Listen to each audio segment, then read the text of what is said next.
When I was young, I couldn't sit still for more than 15 minutes. I would leave my seat constantly to drink water, to go to the bathroom. For years, I thought something was wrong with me.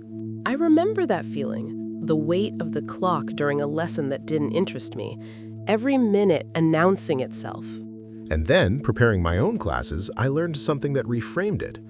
There's been a long-standing belief in educational research that attention begins to decline after 10 to 15 minutes.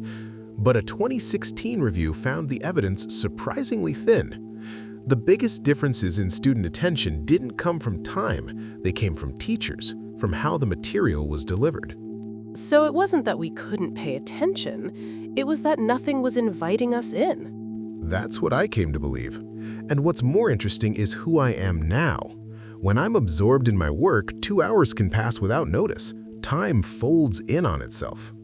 There's a word for that, isn't there? Something the psychologist Csikszentmihalyi named. Flow.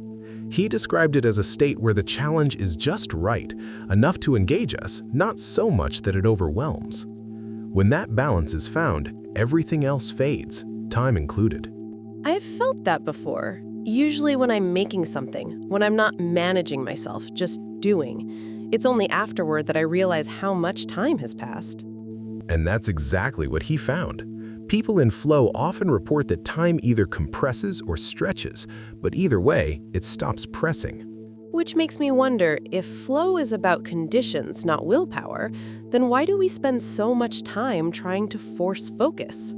Perhaps because we were never taught to look for the conditions. Self-determination theory, developed by psychologists DC and Ryan, offers a framework. They found 3 psychological needs that support deep engagement: autonomy, competence, and relatedness. So it's not just about loving the task, it's about whether the task lets us feel capable, whether we chose it, whether it connects us to something. Yes. And when those needs are met, we are more likely to lose track of time, not because we are distracted, but because we are present. That reframes something for me. When time drags, maybe it's not a failure of discipline, maybe it's a signal.